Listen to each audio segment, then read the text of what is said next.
రాజ్యసభ సభ్యులు అనిల్ కుమార్ యాదవ్ గారిని, పార్లమెంట్ సభ్యులు డాక్టర్ మల్లు రవి గారిని, అదేవిధంగా బీర్ల ఐలయ్య గారిని, మందుల శామ్యుల్ గారిని, కుంభం అనిల్ కుమార్ రెడ్డి గారిని, శాసనసభ్యులు మనోహర్ రెడ్డి గారిని, అదేవిధంగా మరో శాసనసభ్యులు కాళే యాదయ్య గారిని, మిత్రులు శాసనసభ్యులు డాక్టర్ కవ్వంపల్లి సత్యనారాయణ గారిని, మరో శాసనసభ్యులు లక్ష్మీ కాంతారావు గారిని, డాక్టర్ రాగమయ్య శాసనసభ్యులు గారిని, నాగరాజు ఎమ్మెల్యే గారిని, శ్రీ గణేష్ ఎమ్మెల్యే గారిని, నా ఆప్త మిత్రులు ఆత్మీయ బంధువు అందేశ్రీ కుటుంబాన్ని, వారి అభిమానులందరినీ ఆహ్వానించి వారి జయంతి కార్యక్రమాన్ని మనందరం చిరకాలం గుర్తు చేసుకునే విధంగా ఏర్పాటు చేసినందుకు మనస్ఫూర్తిగా మిత్రులు మంత్రివర్గ సభ్యులు అట్లూరు లక్ష్మణ్ గారిని నేను అభినందిస్తున్నా. ఈ వేదిక ముందు చాలామంది ప్రజాప్రతినిధులు, అందేశ్రీ గారి అభిమానులు అందరు ఇక్కడ ఉన్నారు. మీ అందరికీ లేదా 4 కోట్ల తెలంగాణ ప్రజలకు అందేశ్రీ గారు కవిగానో, గాయకుడుగానో, తెలంగాణ ఉద్యమకారుడుగానో పరిచయం ఉండొచ్చు. నాకు మాత్రం కవి, గాయకుడు, తెలంగాణ ఉద్యమకారుడే కాదు, నాకు అందేశ్రీ ఒక ఆత్మ బంధువు. తెలంగాణ రాష్ట్రం ఏర్పడిన తర్వాత తెలంగాణ రాష్ట్రంలో జరుగుతున్న పరిణామాలు,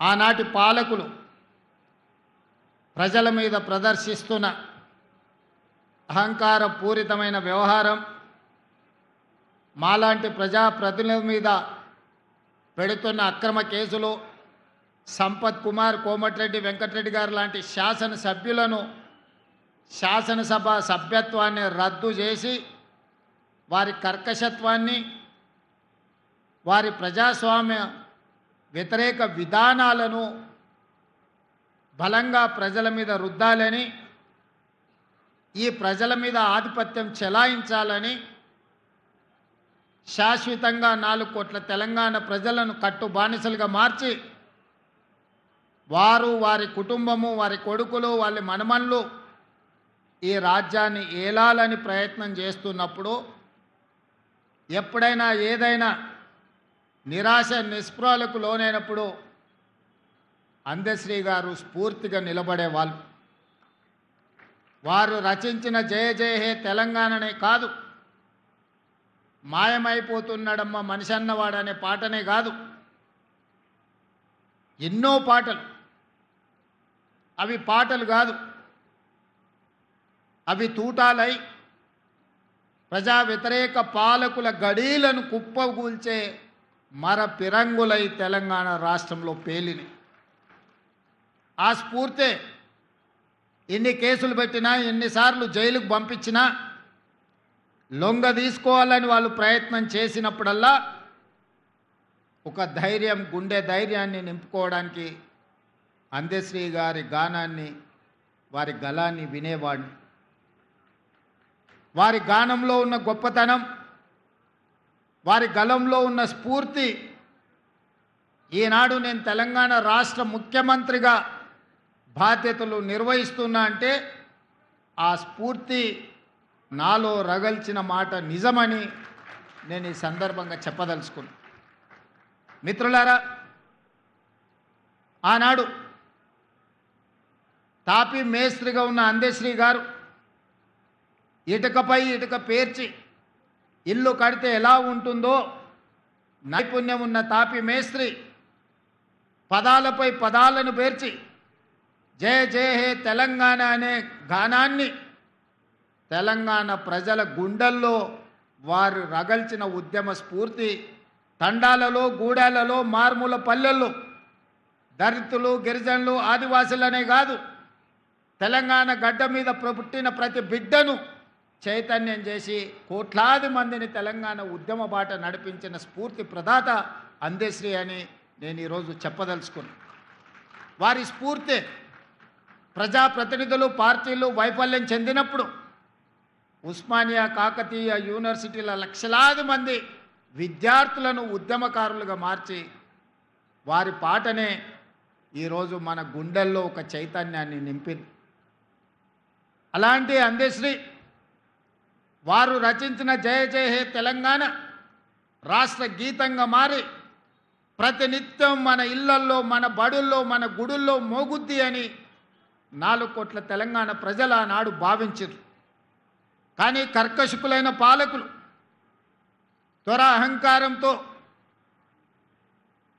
పరిపాలనను అందించే వాళ్ళు అందశ్రీ మాటను పాటను గళాన్ని నిర్బంధించాలి నిర్మూలించాలి అని కుట్రపూరితంగా 10 సంవత్సరాలు ఆ పదాన్నే వినిపించనీయకుండా అందశ్రీ మీద కక్షతోని ప్రజలై పాడుకున్న జయ జయ హే తెలంగాణను కప్పిపుచ్చే ప్రయత్నం చేసిరు.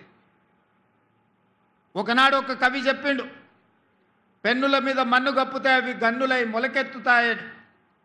నిర్బంధించాలనుకున్న దొరలు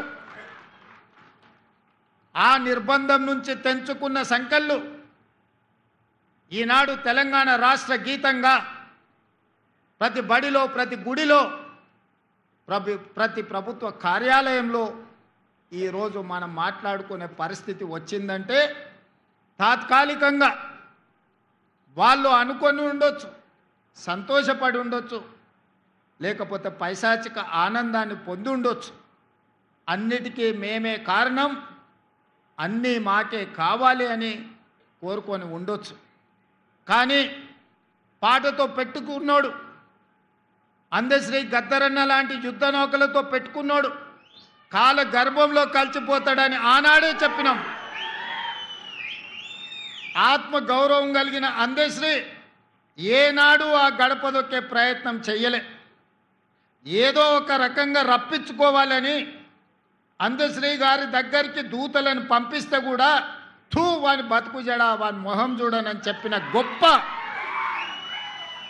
కుటుంబాన్ని నడపడానికి కష్టమైన రోజుల్లో కూడా ఓ పూట తిని తినకపోయినా అర్ధాకలితో కుటుంబాన్ని నడిపించుకున్నాడు తప్ప దొరల గడీల ముందు నేను మొకరిల్లను అని నిటారుగా నిలబడి చెప్పిన బిడ్డ అందశ్రీ అని చెప్పి నేను ఈ సందర్భంగా గుర్తు చేస్తున్నా. నేను వాడింది 4 కోట్ల తెలంగాణ ప్రజల కోసంగా తప్ప ఈ గడీలలో ప్రజల్ని నిర్బంధించాలనుకునే వాళ్ళ కోసం నేను పాట రాయను, పాట పాడను. అలాంటి వాళ్లకు చరిత్ర ఖచ్చితంగా గుణపాఠం చెప్పుతుంది అని చెప్పి అందశ్రీ గారు ఎన్నోసార్లు నాతో మాట్లాడడం జరిగింది. ఆనాడు ఏ విధంగా ఎట్లయినా సరే 600 అయినా అటు సూర్యుడు ఇటు మొలిసినా సరే ఈసారి ఎన్నికల్లో గడీలను బద్దలు కొట్టాలి. ఆ గడీలను బద్దలు కొట్టాలంటే తెలంగాణ సమాజంలో ఉన్న యువకులు పిరంగులై పేలాలి అని ఆలోచనతోని నేను అందశ్రీ గారిని కలవాలనుకున్నా. అందరు రాజకీయ నాయకుల్లాగానే మాట్లాడితే మాట తర్వాత మర్చిపోతారన్న అనుమానంతో అందశ్రీ గారు నన్ను బహిరంగంగా కలవడానికి కూడా ఒకసారి ఇష్టపడలే. నేను చెప్పిన ఒకసారి కలవడం వల్ల మీ అనుమానాలైనా తొలగిపోవచ్చు, నా అవగాహన అయినా పెరగవచ్చు. కలవడం ద్వారా తెలంగాణ సమాజానికి మేలే జరుగుతుంది తప్ప ఎవరికి అన్యాయం జరగదని నమ్మకం, విశ్వాసం, భరోసా అందశ్రీ గారికి కల్పిస్తే ఒక మిత్రుడి ఇంటిలో అందశ్రీ గారు కలిసిండ్రు. 10 నిమిషాలు ఉంటా, అంతకు మించి నేను ఉండను అని ఆనాడు అందశ్రీ గారు అన్నారు. 5 నిమిషాలకైనా మనం కలుద్దాం. ఈనాడు మన అందరం ఏకలు కావాల్సిన అవసరం ఉన్నది. ఎంత పెద్ద సర్పానైనా చీమల దండు దండించగలుగుద్ది, మనందరం కూడా దండు కట్టాల్సిన అవసరం ఉందని ఆనాడు అందశ్రీ గారితో మాట్లాడిన సందర్భంగా నేను వారికి విజ్ఞప్తి చేసి, నా జీవితంలో జరిగిన అనేక సంఘటనలు ఆయన నిశితంగా నిశ్శబ్దంగా గమనిస్తూనే ఉన్నాడు. ఆ రోజు వారు నాతో అన్నాడు, తర్వాత నా కుటుంబాన్ని కలవనికి వచ్చినప్పుడు నా కుటుంబ సభ్యులతో తన ఆవేదనను వెలిబుచ్చిండు. బిడ్డ, నేను చూస్తూనే ఉన్న నిశ్శబ్దంగా, రాడా ఎవడన్నా ఈ దుర్మార్గుణ్ణి నేల గూల్చడానికి అని ఆ రోజు నేను అనుకున్నా. ఈరోజు నా రేవంతుడు నాకు ఆ నమ్మకం కలిగించిన, అందుకే నీ ఇంటి గడప తొక్కినా అని నా ఇంటికి వచ్చినప్పుడు నా కుటుంబ సభ్యులతోని అందశ్రీ అన్న మాటలు, ఆ మాటతో అందశ్రీ కవి, గాయకుడు, తెలంగాణ ఉద్యమకారుడు నాకు ఆత్మ బంధువుగా మారిండు. నా కుటుంబంలో పెద్దన్నగా నేను అందశ్రీ గారిని ఆమోదించిన. మేము 7 మంది అన్నదమ్ముళ్ళం, నేను 4వ వాడిని. మా పెద్దన్ననే నాకు స్ఫూర్తి. ఈరోజు ఈ స్థాయికి రావాలని, ఒక స్థాయిలో ఉండాలని ఎన్నో కలలు మా అన్న నాడుగా అన్నాడు. నేను ఎదుగుతున్న క్రమంలో మా అన్నను కోల్పోయినాం. ఆ తర్వాత నాకు కనిపించిన పెద్దన్న అందశ్రీ అని చెప్పి నేను ఈ సందర్భంగా చెప్పదలుచుకున్నా. అలాంటి అందశ్రీని, తెలంగాణ ప్రజలకు స్ఫూర్తినిచ్చిన అందశ్రీని ఆనాటి ప్రభుత్వం ఎంత నిర్లక్ష్యం చేసిందో మనం చూసినాం. గద్దరన్న గురించి నేను చెప్పాల్సిన అవసరమే లేదు. గద్దరన్న వెళ్తే ప్రజాభవన్ ఈనాడు, ఆనాడు దొరల గడీల గేటు ముందల ఎర్రటెండలో గంటల కొద్ది కూర్చోబెట్టినప్పుడు తెలంగాణ ప్రజల యొక్క గుండె తరుక్కుపోయింది.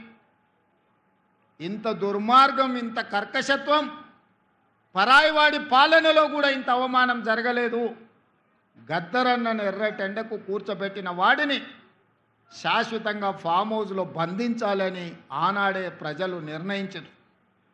ఏ రోజైతే అందశ్రీ గలాన్ని నిర్బంధించాలనుకున్నాడో, ఏ రోజైతే గద్దరన్నను అవమానించిండో, ఆనాడే తెలంగాణ 4 కోట్ల ప్రజలు నిర్ణయించుకున్నారు, ఇక సమయం ఆసన్నమైంది, గడీలను బద్దలు కొట్టాల్సిందే అని నిర్ణయించుకొని లక్షలాది మంది రోడ్ల మీదకి వచ్చి ఈనాడు ఆ దొరల గడీలను బద్దలు కొట్టి ప్రజాపాలనను తీసుకొచ్చి ఇక్కడ కూర్చోబెట్టారు. ఆ ప్రజాపాలననే డిసెంబర్ 7, 2023 నాడు బాధ్యత తీసుకుంటే జూన్ 2, 2024 నాడు రాష్ట్ర అవతరణ దినోత్సవం రోజు తెలంగాణ జాతికి జయ జయ హే గలాన్ని అంకితం చేసినప్పుడు అందశ్రీ గారి భావోద్వేగం పరేడ్ గ్రౌండ్లో వారి కళ్ళల్లోనే చూడాలి. నేను చెబితే మాటలు సరిపోవు. వారి భావోద్వేగం నిజంగా ఆనాడు అందశ్రీ గారి భావోద్వేగం ఇంకో తరాన్ని, ఇంకో రాష్ట్రాన్ని సాధించేటంత స్ఫూర్తినిచ్చే గొప్ప భావోద్వేగం. అందుకే మిత్రులారా, ఈనాడు ఈ ప్రభుత్వం ఒక అందశ్రీని, ఒక గద్దరన్నను శ్రీమతి సోనియా గాంధీ గారి స్ఫూర్తితోటి ఈ ప్రభుత్వాన్ని మేము నడిపిస్తున్నాం. ఈనాడు నా సహచర మంత్రివర్గ సభ్యులు ఎన్నికల సమయంలో ఇచ్చిన హామీలను, ప్రజల అవసరాలను, ఆర్థిక ఇబ్బందులున్నా ఒకటొకటిగా పరిష్కరించుకుంటూ కుటుంబాన్ని చక్కదిద్దే ప్రయత్నం చేస్తున్నారు. రోజుకు 16-18 గంటలు ఈరోజు సహచర మంత్రివర్గ సభ్యులు ఈరోజు ప్రజలకు అందుబాటులో ఉండి పనులు చేస్తున్నారు. ఇవాళ మేకతోలు కప్పుకున్న తొడేలు ఈరోజు బయటికి వచ్చింది. మేకతోలు కప్పుకున్న తొడేలు ఈనాడు మాట్లాడుతుంది.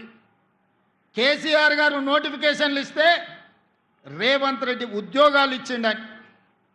నేను అడగదలుచుకున్న ఈ తొడేళ్ల గుంపును ఆనాడు నీ చెల్లిని నిజామాబాద్ పార్లమెంటు ఎన్నికల్లో బండకేసి కొడితే 6 నెలలు తిరగకుందే శాసన మండలికి ఉద్యోగాన్ని ఇచ్చి పంపించింది కదా. నీ బంధువు వినోద్ కుమార్ని పార్లమెంటులో గోతి తీసి పాతి పెడితే కరీంనగర్ ప్రజలు ప్లానింగ్ కమిషన్ వైస్ చైర్మన్గా 3 నెలల్లోనే ఉద్యోగం ఇచ్చిండ్రు కదా. మీ బంధువులైన హరీష్ రావు గారికో, కేటీఆర్కో, లేకపోతే దయాకర్ రావుకో ఇలా చెప్పుకుంటూ వెళ్తే 100 మంది నీ బంధువులకు ఒక్కరోజు ఖాళీ ఉండకుండా ఉద్యోగాలు, మంత్రి పదవులు ఇచ్చినావు కదా. నువ్వు పదవులు అనుభవించినావు కదా, 1 గంట కూడా ఆలస్యం చేయకుండా. నీ కోసం, నీ కుటుంబం కోసం, నీ